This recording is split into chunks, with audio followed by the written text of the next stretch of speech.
All right, welcome to the video. So this will be the first video in a playthrough series that I'm gonna start.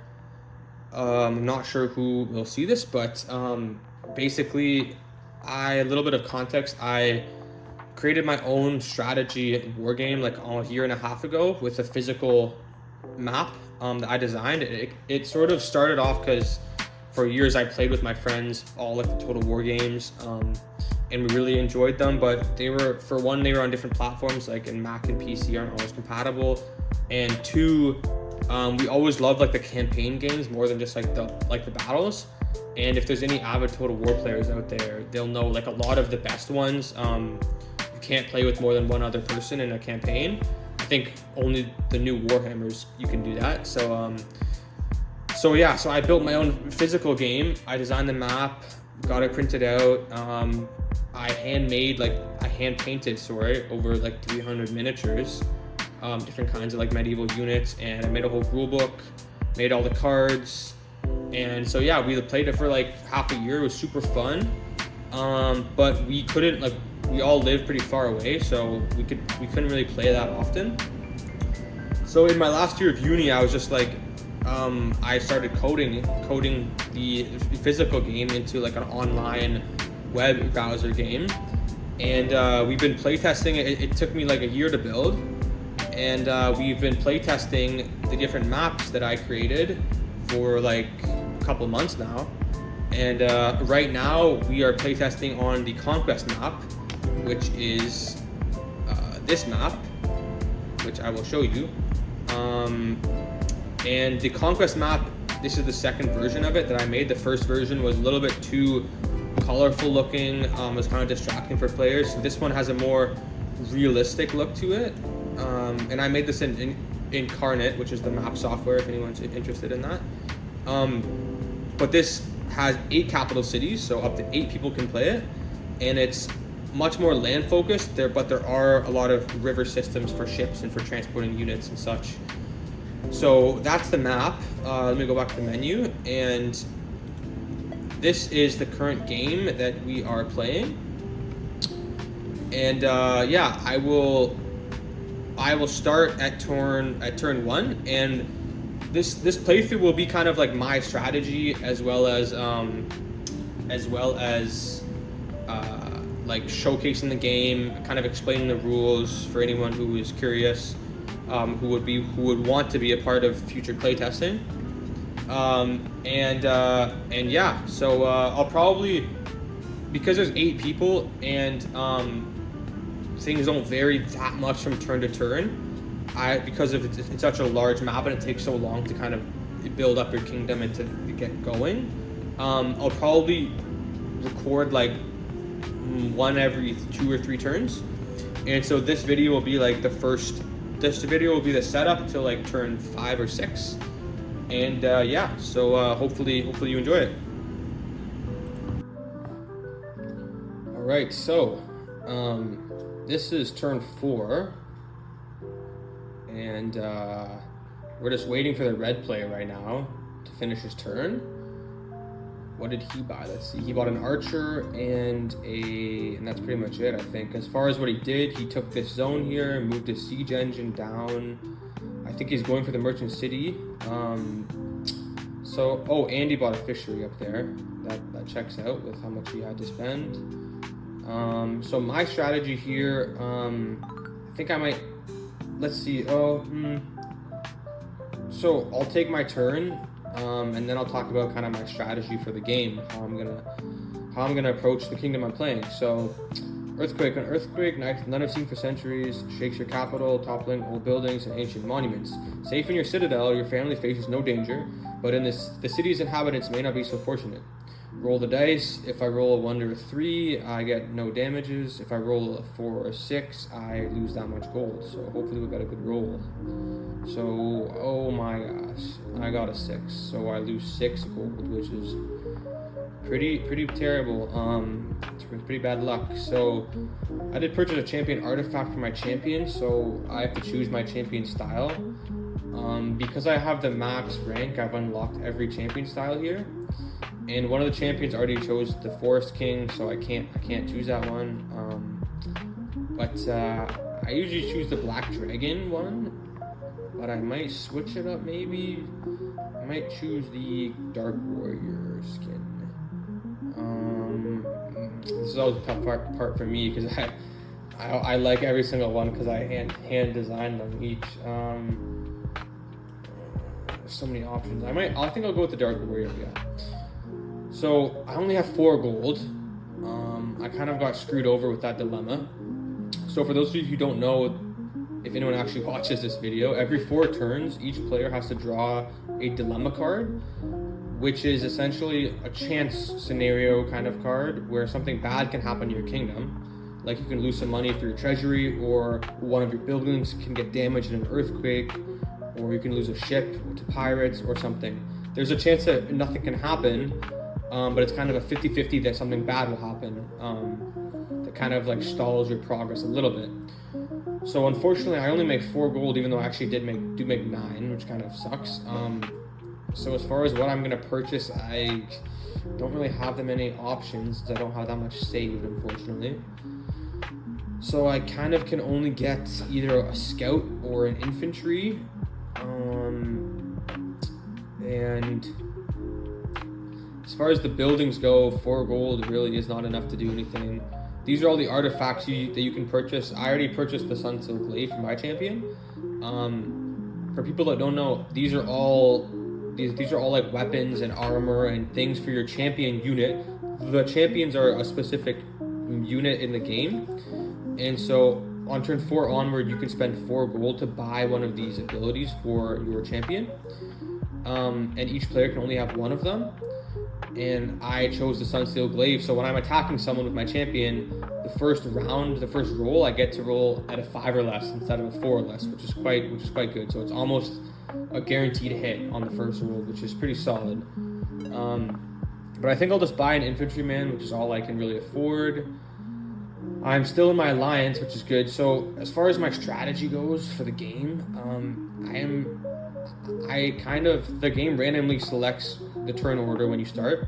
So I kind of got screwed. I ended up having to choose last, so I got the Middle Kingdom, which isn't the end of the world, but it's definitely harder. I'll zoom out for everyone to see. These are all the kingdoms. There's Calando, there's Pythos, there's Krytos, there's Haskelion, Relvo, and Ederon, and Drundo, and then Vesthor Valley. And Vesthor Valley is clearly the hardest, I think, because you're surrounded by everyone else. But the one redeeming factor is that when I designed the map, you can see these hash marks around the mountains, which are impassable. So the Vesthor Valley has a nice mountain range around it, with only 2 entry points, here and here, and which is nice. It's also close to both of the merchant cities. So for people who don't know, or if they're watching, if anyone actually does watch this, the merchant cities, there's only 2 of them on the map, and they each give you 6 gold every single turn if you control one of them. You get 6 gold, which is quite a substantial amount, as each regular territory only gives you 1 gold every single turn for having them. So in your capital city zone only generates you 3 gold, and castles, if you own a zone that has a castle in it, you only get 2 gold. So the merchant cities are like equivalent of having 2 capital cities or 3 castles, which is quite juicy for generating gold. But because of that, people are like converging already on all sides on turn 4 for them. So already we have, my brother is playing as Pythos. He has 5 units here. He's taken here, here, and here, and he's moving to the merchant city. And so he has a warrior mage, 2 infantry, a cavalry, and a champion. He has not yet constructed a siege workshop, which is this little building right here. And the good thing about that is that in order to take a castle or a merchant city or a capital city, anything walled, you need to have a siege engine, which is this little unit right there. And it's like a catapult unit, right? In order to buy the siege engine, you need to have first built the siege workshop, which is that hammer right there, which he hasn't done yet. So it's gonna take him another turn to build it, and then he'll have to build the siege engine and then move it 1, 2, 3, 4. So he's close to taking the merchant city, but he still has a bit of work to do. So I have a few turns before he takes that. Also, this guy who's playing Kalando, my other friend, he has a siege workshop, but he has yet to build a siege engine. So he's probably gonna make a gun for either the castle or the merchant city. And then on this side of the map, my other friend who's playing as Drundo, we've entered into a pretty solid mutual alliance already. I sent him an alliance request and he accepted for 3 more turns. That we each get 1 gold every single turn for it. And I've already kind of talked him on the side, and we're gonna keep the alliance going.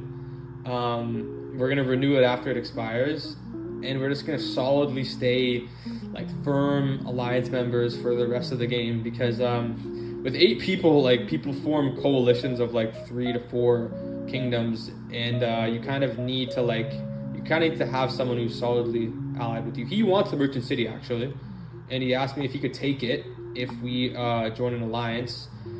And so at first I was hesitant, but I said I could let him have it if he maintained like a frontier against the blue guy and against Relvo, so that I don't have to stack troops here.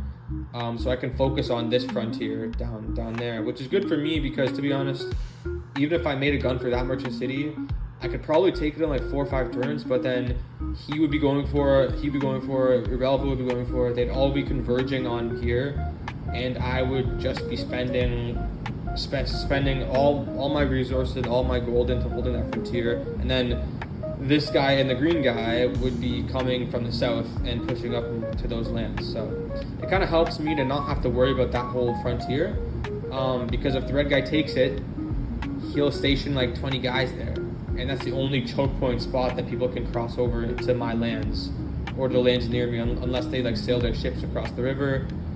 So once I take these zones here, I can kind of just like chill there, station some units there, but really focus on the southern frontier with the orange and green guy.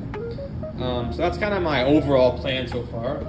It is too bad that I lost that much gold to my dilemma, to the first dilemma, which is a setback. But on the bright side, for my research tree card, which is like the bonus that you choose at the start of your turn, at the start of the game, I get some gold on turn 9. So I make 9 gold. I have 6 units right now, which is not a lot. These are my armies. I'd like to have a bit more, so I'll just quickly go through my turn. And as far as attacking goes, I can't really do too much right now because of my units.